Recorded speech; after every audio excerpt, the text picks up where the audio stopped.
وأرض الله واسعة. ما تفضلش ثابت مكانك في أي شيء. ساعات احنا بنبقى مزنوقين في مجال معين، في علاقة معينة، في ظروف اجتماعية معينة مع أشخاص معينين. السؤال الأساسي، هل احنا جربنا ندرك حقيقة السعة؟ يعني إذا بتفكر في الهجرة والبلد هتلاقي إن أحد أهم مصادر الدخل هي تحويلات المصريين في الخارج. حتى لما بتلاقي كلام حوالين الأطباء طب يهاجروا، فشفت مثلا تصريحات رشيدة إن هو بالعكس دي حاجة كويسة إن احنا نصدر الأطباء يعني من الدولة. حتى ازاي وصلت لي انك تعمل الرحلة الجميلة بتاعت جنوب افريقيا الى القاهرة بري؟ اول التأثير كان هو برضو البحث عن هويتك، ان فكرة انك انت بتقعد مكانك هذه اسوأ فكرة في العالم. اهلا بيكو في حلقة جديدة من بودكاست صوت القاهرة. الحلقة المرة دي مختلفة تماما لانها مع ضيف مختلف تماما، وهو يعني من الاصدقاء المقربين ومن الناس اللي ليهم فضل عليا انا شخصيا في حياتي الشخصية عموما. ويعني احتكينا ببعض في مراحل مختلفة من الحياة وأصبحنا أصدقاء، وده يعني من الحاجات اللي بتشرف بيها. هو الباش مهندس، لأنه هو مهندس بترول، باش مهندس محمد مؤمن، وهو حاصل على ماجستير في الدراسات الدولية والتنمية من كبرى جامعات العالم. بنتكلم عن برمنغهام وأكسفورد، وفي نفس الوقت غير يمكن كاريره الأساسي كتير جدا لغاية ما وصل حاليا إنه هو بيعيش في دولة قريبة إلى القلب وقريبة إلى القلب العربي أعتقد يعني، وهي دولة اليمن. ازيك يا باشمهندس؟ ازيك يا حبيبي؟ ازيك؟ منورنا. عامل ايه؟ يعني منورنا والله فعلا. نور في بودكاست صوت القاهرة، وانا مش عارف انا يعني وفيتك حقك في المقدمة ولا لا انت انا يعني اغفلت حاجات. لا اطراء زيادة عن اللزوم. اشكرك يعني شكرا جزيلا. ازاي؟ قول لي بقى يا باشا. يعني ايه اللي حصل؟ لانه موضوع الحلقة هيكون عن فكرة انه ارض الله واسعة. ف يعني مش عايزين نحط الكليشيهات بتاع سافر انت لست شجرة والحاجات اللي هي المهروسة دي، ولكن انت كمان يعني حتى في سفرياتك الشخصية او في سفرياتك اللي ليها علاقة بالعمل او الحاجات التطوعية او ما الى ذلك، كان في دايما حاجة مختلفة. فالسؤال هيكون انت ازاي شايف موضوع السفر ده؟ طيب خلينا أبدأ الأول. إني يعني أنا كان جات لي نصيحة كده زمان، كنت قدمت على سكولارشيب، كانت تشيفنينج سكولارشيب، وكان من اللي عملوا المقابلة للتشيفنينج اللي هي سكولارشيب شوية بتبقى يعني فيها تنافسية عالية. فأنا أذكر أحد الأشخاص الدكتورة هانيا الشلائمي، وهي من الشخصيات اللي يعني ليها فضل عليا. ممكن ما فيش احتكاك كبير ومش بدعي قرابة أو تلمذة تحت إيديها، ولكن مجرد اللقاءات البسيطة اللي حصلت في الانترفيو. بعد كده لما رجعت من انجلترا وقابلتها وكنت بسألها على الجزئية اللي انت قلتها في موضوع تغيير الكارير واعمل PhD وادرس في الجامعة ولا اكمل في الشغل ولا اعمل ايه بالظبط، فاللي انا فاكره النصيحة الكبرى اللي قالت لي ما تهدرش. ما تهدرش يعني ايه ما تهدرش؟ يعني حاول دايما لو انت بتغير حاجة تبني على اللي فات على قد ما تقدر. فانا بس نقطة واحدة، انا ما غيرتش شغلانتي كتير، يعني ما بحبش اقول ان انا غيرت شغلانتي كتير، بالعكس انا بشوف ان حاجات كلها مرتبطة ببعض. بمعنى انك تجد رابط، بمعنى انك انت مثلا كنت بتدرس الهندسه، فهندسه جزء كبير منها متعلق بالمانجمنت. برضو مش عايز اتكلم على كليشيه حوالين الهندسه، انت عارف وقت انت كمهندس وانا كمهندس، كل المهندسين احنا عايشين في عالم اخر، مش عايز اخش في المساله دي. فان انت في مثلا في جزء بتاع بروجكت مانجمنت مثلا، فانت مهتم بيه، فبتبتدي تكمل عليه في ممكن في مجال مختلف بعيد شويه عن الهندسه، ولكن هي نفس المبادئ، نفس مبادئ التفكير، نفس المبادئ الاداريه اللي انت بتستخدمها دائما.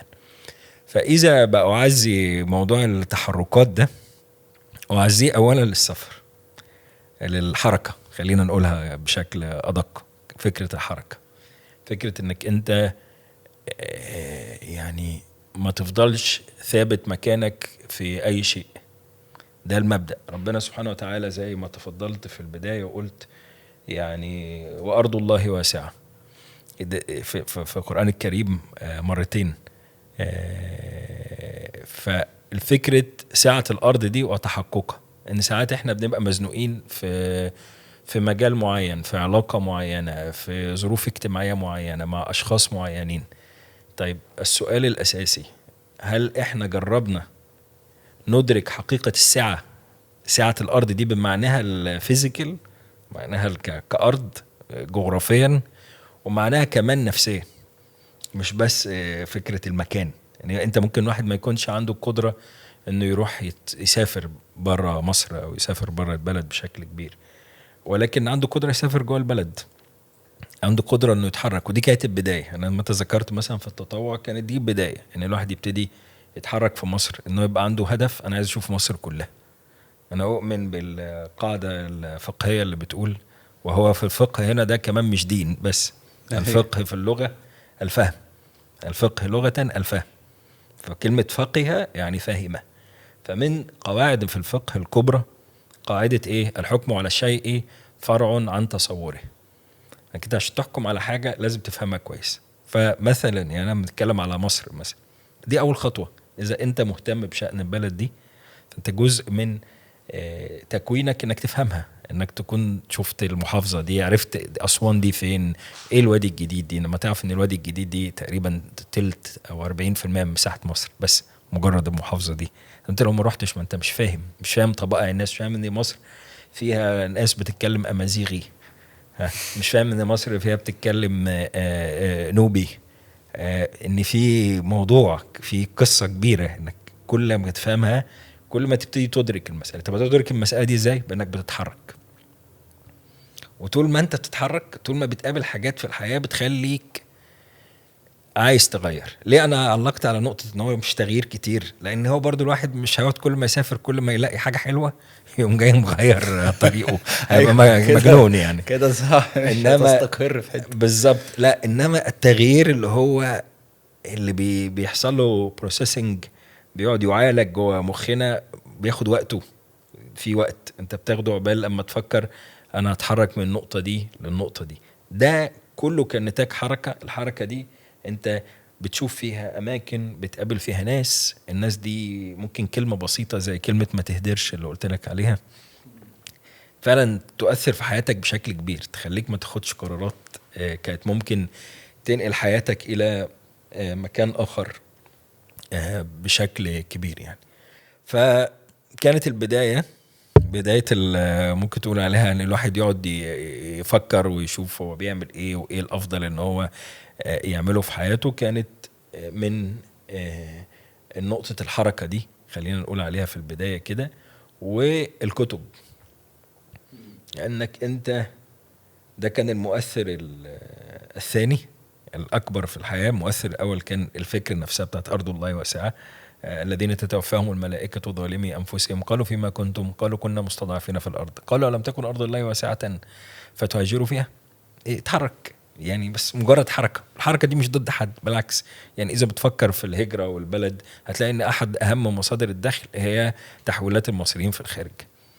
فهو في الاخر ده فايده للبلد، فايده لنفسك، فايده للمجتمع، فايده لكل حاجه. يعني مفيش اي حد عاقل يقدر يقف قصاد حاجه زي كده او يمنعها، فاهمني؟ حتى لما بتلاقي كلام حوالين الاطباء طب يهاجروا، فشفت مثلا تصريحات رشيده، حقيقي رشيده، ان هو بالعكس دي حاجه كويسه ان احنا نصدر الاطباء يعني من الدوله حتى. صح. انت تصدر الاطباء، طب كان كويس، ما تودي اطباء يشتغلوا في انجلترا ويشتغلوا في كل العالم. دي حاجه مفيده وهجي لها بعد شويه. يعني هي لما هتكلم نيجي لافريقيا وحاجه زي الطب ده ممكن يعمل لنا ايه، وايه اللي انا شفته في بعض البلدان الافريقيه قد ايه دي حاجات مؤثره. فده كان العنصر الاولاني، الحاجات الفكريه دي، واللي هي كان المصدر الاساسي لتعزيز الافكار دي كان القراءات. انك تقرا في كتب السابقين.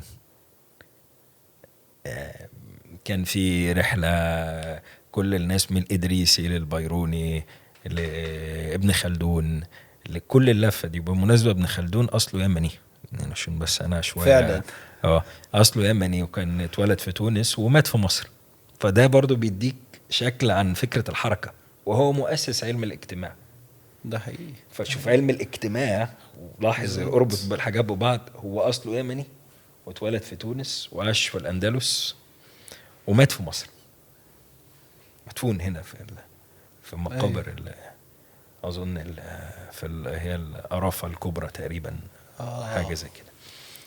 لا بيقولوا عليها مدينه الموتى. مدينه الموتى بالظبط. فما تربط الحاجات، هو بسبب حركته هو بدأ يطلع نظريات علم الاجتماع دي، اسمه صح؟ علم الاجتماع، اذا احنا نعيش مع بعض بالظبط بسبب احتكاكه ورؤيته للممالك بالظبط. ابن بطوطة طبعا، ماركو بولو، كل الناس اللي هي جابت الارض دي من شرقها لغربها علشان يقولوا لك عصارة الموضوع. أنيس منصور 200 يوم حول العالم، أعجب رحلات التاريخ، كل الكتب العظيمة دي. حي بن يقظان اللي يقال ان باولو كويلو خد قصة دي الكيمست من القصة الأصلية اللي هي بتاعت حي بن يقظان. فحاجات دي أثرت تأثير كبير جدا جدا جدا في موضوع السفر ده. وأذكر اني أول حد أثر فيا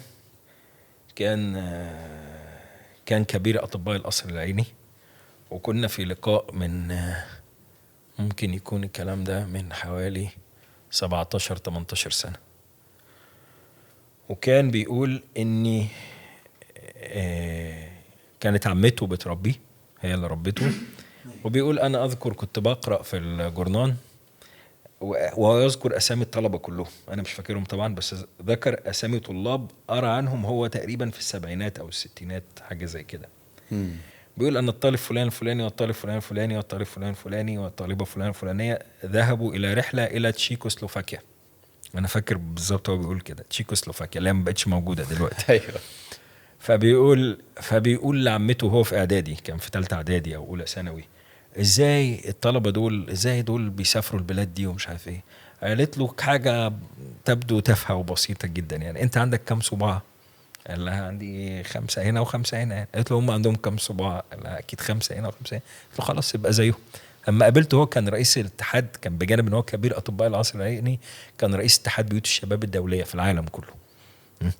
فانا ما كنتش ورحتش في اي حته لما شفته، ما كنتش سافرت في اي حته يعني، غير مثلا والدتي تاخدني محرم معاها في العمره يعني، بس مجرد كده شكل يعني عشان بس نحلل الموضوع يبقى ماشي مظبوط يعني. انها ما كانش فيه اي حاجه في الوقت ده ان الواحد يسافر يعني. ومن هنا ولا في فلوس ولا فيش اي حاجه خالص يعني، لا يوجد اي شيء حرفيا والله، مش قصص الكفاح والحاجات اللي الناس بتحكيها دي، لا يعني على الحديده مش اي حاجه خالص يعني. ولكن فعلا واحده واحده تبتدي ايه دماغك تفكر في ازاي اسافر هنا، اعمل ايه، طب ايه الفرصه اللي هنا، طب في فرصه تدريبيه، طب في منحه، طب في كذا، طب حوشت فلوس، طب سافرت. كل الكلام ده اللي كون الرحله دي بعد كده. بتهيألي انت اول رحله عملتها لما سافرت كانت سويسرا صح؟ اشتغلت في المطبخ دي كانت للاسف اول صدمه في حياتي. يعني اول ما شطح نطح يعني زي ما بيقولوا. اروح سويسرا وانت اصلا عمرك ما خرجت يعني من القاهره. فكان موضوع برضو عظيم. وانا اذكر مثلا لما جيت اقدم مع انترنشيب دي، انا قدمت في اي تي، كان معايا صديق تاني الله يمسيه بالخير بقى، هو هاجر في امريكا، صالح، هو اللي اشتغل في المطبخ. فهو اشتغل لي في المطبخ، انا كنا قاعدين فقال لي طب انا عايز اقدم معاك. وهو برضو دي من الحاجات الكويسه، انت برضو مصاحب مين، مش ان انا حلو يعني، بس مهم انك انت تشوف لا يا باشا حد انت حلو. لا بس مهم يعني. ايوه انا اكيد برضو الراجل اللي سمعته ده، الحاجات دي مهمه جدا في صح. الحياه، لان هي الفرص بتيجي بالطريقه دي. فقال لي هو انت بتقدم على ايه؟ بقدم على كذا كذا. قال لي طب ما تقدم لي معاك. فهو يعني ورحنا بالطريقه دي. رحت انا اشتغلت، كنت انترن في قسم الاي تي في دي اكبر مدرسه فندقيه في العالم، في مدينه مونترو، في كو، في قريه صغيره اسمها كو، يعني شهيره جدا في مساله الضيافه والكلام ده، تعليم الضيافه. بتتقلب في الصيف تبقى مركز مؤتمرات، ويقصدها الناس من كل حدب وصوب، يعني من كل العالم، في انشطه كويس. كتير جدا. وانا كنت في قسم اي تي، واول مره كنت اشوف الماكنتوش، الابل الماكنتوش، اول مره اشوف في حياتي، مش فاهم اي حاجه. يعني حتى كنت اقول هم قبلوني ليه؟ طيب انت بس صح. بتك تقول ايه انا عايز قسم ايه، يعني ما كانش في حاجه غير ان هم عارفين ان دول انترنز كان الموضوع جايين. اسهل شويه يمكن من دلوقتي يعني. مش ومش موضوع معقد. انا كانت شغلانتي الاساسيه بدخل الناس على الواي فاي، يعني ازاي اعمل بس لك كده اكسس على الواي فاي. الكلام ده سنه 2007، فكان الواي فاي مش حاجه. زي دلوقتي يعني كده انت بتخش على واي فاي لوحدك. واذكر يعني انا عندي حتى في البيت صور لكوفي عنان قاعد جنبي، كان الامين العام للامم المتحده وانا بدخله على الواي فاي. كذا يعني شخصيات كانت مؤثره في العالم في الوقت ده كانوا جايين يحضروا مؤتمر، وانا بس بتدخل فاللي الناس على هو الواي فاي. انت تفكر انا ايه اللي جابني هنا وجيت ازاي. بس مجرد انك انت شويه سعي، بس حركه، حركه يعني الحركه بركه، ده كلام حكيم يعني. انك بس مجرد محاولات بتؤدي الى نقط بعد كده، تعرف على ناس، تبتدي نظرتك للعالم تتغير. يعني عشان كده انا بتكلم على السعه، ان سعه الارض دي مش جغرافيا بس، ولكن ساعتها في انك انت بتشوف، تتعامل مع عقول مختلفه، مع ناس من بلاد مختلفه. كل الايات اللي في القران الكريم، قل سيروا في الارض فانظروا، قل سيروا في الارض ثم انظروا، أفلم يسيروا في الأرض فينظروا، أفلم يسيروا في الأرض. كل الدعوة إلى وامشوا في مناكبها وكلوا من رزقه وإليه النشور، كل الآيات اللي بتدعونا إلى الحركة.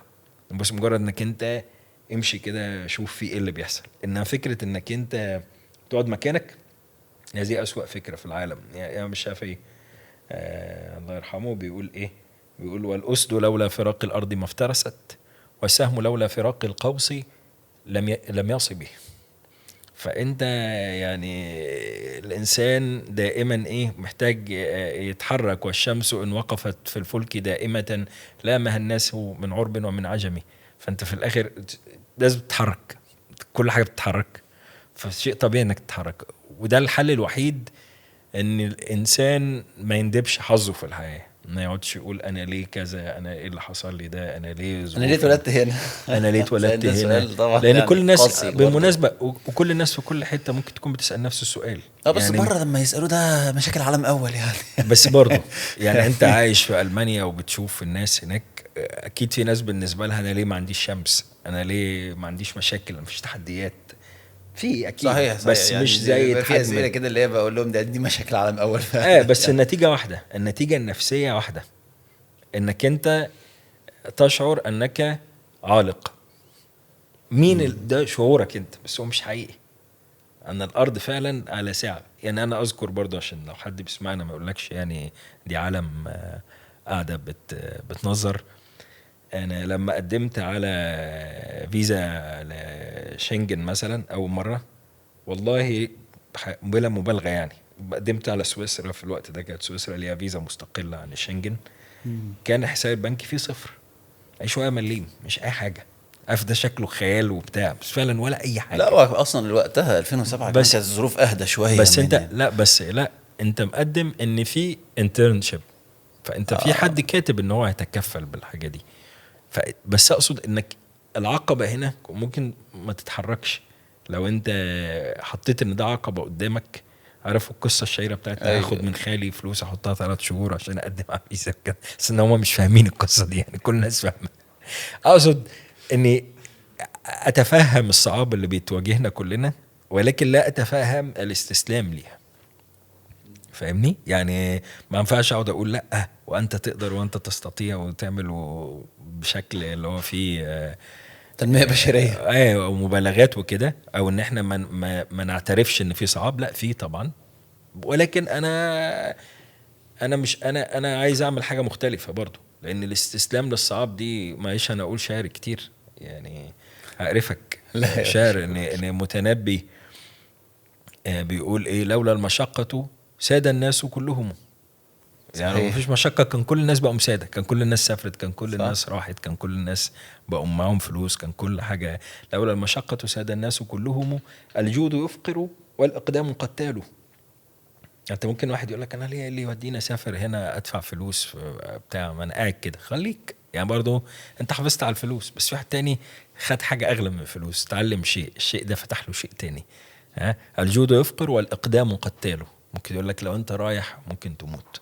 يعني امي كانت اما جيت اروح الرحله بتاعت ما احنا عايزين اه نروح بقى من البدايه دي اي لازاي وصلت لي انك تعمل الرحله الجميله بتاعت جنوب افريقيا الى القاهره اي بري، اي وماذا نتج عنها؟ والله هو كان في حاجات كتيره قوي يعني. اول حاجه لما قلت لامي قالت لي بس انت ممكن الاسد ياكلك. ف ايوه، ولا تصور يعني مقبول عن افريقيا برضه عشان عموما. خاطر امي يعني، هل ممكن الاسد ياكلك؟ وارد، بس يعني مش وارد قوي يعني. يعني لو بتحلل المخاطر، احتماليه ان الاسد ياكلك احتمال ضعيف، يعني انك انت مش ماشي في المناطق اللي فيها الاسد مع نفسك كده يعني. ايوه. يعني اول التاثير كان هو برضو البحث عن هويتك، الهويه بتاعتك، انت مين، انت من تكون. فانت جزء من من تكون انك افريقي. واللي لفت انتباهي الموضوع ده كان جزء من السفر برضو. كنت خدت منحة للمعهد الدولي للعمل الإنساني في نيويورك. كنت بندرس الحاجات الخاصة بالطوارئ والاستجابة للطوارئ والكلام ده. واذكر اني احد الاساتذه اللي كانوا بيدرسوا لنا سال مين هنا من افريقيا، فانا رفعت ايدي واتنين تاني رفعوا ايده، فقالوا we have two. احنا كنا 3. فانا بصيت حواليا قلت له no they are 3. فقال لي you are a special case. يعني فشويه ده كان بالنسبه لي ايه، احنا ليه special case؟ صحيح. ليه؟ وده حقيقي. يعني إذا واجهنا أنفسنا بالحقيقة، أنت بتعامل بالطريقة دي، سواء أنت بتعامل نفسك كده أو بيتم التعامل معك من كثير من الدول الأفريقية بالطريقة دي. أنك أنت مش رقم 1 بالنسبة لك أنك أنت أفريقي، وده ممكن يكون شيء مفهوم، بس هل رقم 2، هل رقم 3، هل موجود أصلا؟ ولا إحنا أفارقة في وقت الكورة، وحتى في الكورة يعني بنغلبهم فبنضايقهم. يعني أنت مثلا بنتغلب فبنساعدهم. نعس شويه نتغلب من الكاميرون ونيجيريا نتغلب من المغرب والجزائر وكده، بس المغرب والجزائر يعني زينا نفس سبيشال كيس برضه كلنا في السبيشال كيس. ففكره ان احنا حاله خاصه دي كانت بالنسبه لي شويه مثيره للاستفزاز الايجابي. انك كويس. انت عايز استفزاز ايجابي، معنى ان هي بتدفعك الى فعل شيء ايجابي. يعني بدل ما تقعد تتخانق مع دكتور او اللي بيدرس لك، ولا تقول له لا ده غلط، ونقعد على رأي نزار قباني العنتريات التي ما قتلت ذبابة، فبدل ما نقعد نقول له لا احنا افارقة او احنا كذا او احنا كذا، نعمل حاجة يعني. كويس. والحاجة التانية كان وذكرت ده كذا مرة، موضوع كتاب الغابة بتاع الدكتور مصطفى محمود. ان هو بيحكي لما راح يحضر مؤتمر، كان مؤتمر طبي، وهو كان ساب الطب بس رايح بصفته صحفي في اخبار اليوم تقريبا في الوقت ده، وبيقول زهقت من المؤتمر الطبي ده كان في تنزانيا. وبيحكي ان هو اتحرك من تنزانيا على القاهرة. هو ما حكاش هو سافر ازاي، يعني ايه الطريقة اللي سافر بيها، بس كان بيحكي على مشاهدات حصلت في الطريق. وكان في كتاب تاني برضو أثر فيها جدا اسمه ثقوب في الثوب الأسود. ده كتاب لإحسان عبد القدوس. كان بيحكي ان هو ماشي في شارع طلعت حرب، فشاف اعلان عند الشركات السياحه اللي هي لسه موجوده حتى الان كتير منها، رحله الى عرفش كانوا بيسموها ايه البلد ساعتها، اظن بيسموها افريقيا السوداء، افريقيا الصغرى، حاجه زي كده، اللي هي السنغال يعني، مش فاكر الاسم بالظبط كان بيسموها ايه، بس اللي هي دوله السنغال حاليا. كانت رحله الى السنغال، فهو هيروح. فالاتنين اتحركوا بشكل او باخر نابع الموضوع من الزهق. الدكتور مصطفى محمود زهق من مؤتمر، والاستاذ احسان عبد القدوس كان زهقان عنده شغل، ما اعرفش يعني، مش باين، كانش باين بالظبط من الكتاب، بس هو بيقول انا كنت ماشي بيحكي في اول الكتاب كده، كان ماشي في شارع طلعت حرب اللي هو كان ساعتها اسمه سليمان باشا، وشاف الاعلان ده، فبدا ان هو ايه عايز يروح يشوف. برضه بيحكي على مشاهدات ايه اللي حصلت في سفريته دي. فكان في جزء موضوع نفسي عشان ابدا بالحاجات الحقيقيه، ان انت تبقى عايز تعمل اي حاجه مختلفه في الحياه، عشان ما اقعدش اجعلص المواضيع واحكي لك افكار عميقه يعني. بس انا فاكر بالظبط نفسيا كنت عايز تعمل ايه. عايز تحقق شيء في حياتك ليك انت، حتى لو هو مش فكره ان هو يبقى معلن او كده، لانه بشكل او باخر انجاز يعني. انت بالنسبه لك على الاقل عايز تسافر من القاهره لكيب تاون بالبر بمواصلات المحليه، عايز تقول للناس ان القاره دي اكسسبل، كلها اكسسبل بالبر، ان انت تقدر الوصول الى اخرها ممكن برا بالكامل. طبعا احنا بنتكلم عن 2014 2015 للاسف 2015 ان احنا بقينا نقول كده يعني، بقينا نقول ان هو دلوقتي ممكن يعني، ما اقدرش اقول انه اكسسبل، ما اقدرش. أيوه. لسبب مشاكل موجوده في بعض البلدان العزيزه على القلب يعني، في الطريق في السودان وجزء في جنوب السودان وهكذا. ولكن ده برضو جزء تاني يعني في حديث ما اعرفش مدى صحته، يقول حجوا قبل ان لا تحجوا. يعني روح حج قبل ما يجي وقت ما تعرفش تحج، فسافر قبل ما تعرفش تسافر. فببقى سعيد ان الواحد عدى قبل ما الباب يقفل يعني. ايوه وان صحيح. كان الباب ما قفلش تماما، عشان برضه مبقاش أيوة بنحبط الناس يعني. ما هو ده يعني هستأذنك طبعا انه يعني هنخش في اجابة السؤال ده في الجزء الثاني من الحلقة، اللي هو الاثر بتاع العمل ده في الاماكن اللي رحتها، ولما بيعرفوا ان انت من مصر، وازاي ده ممكن يعني يستخدم او يعني يعاد تفعيل بيه الترابط المصري مع الأصول الأفريقية اللي هو كان موجود زي ما انت حكيت قبل كده، وقبل كمان حتى وقبل الخديوي ده إسماعيل كمان. وقبل الخديوي إسماعيل كمان. بس هستأذنك نجاوب عن ده في الجزء الثاني من الحلقة.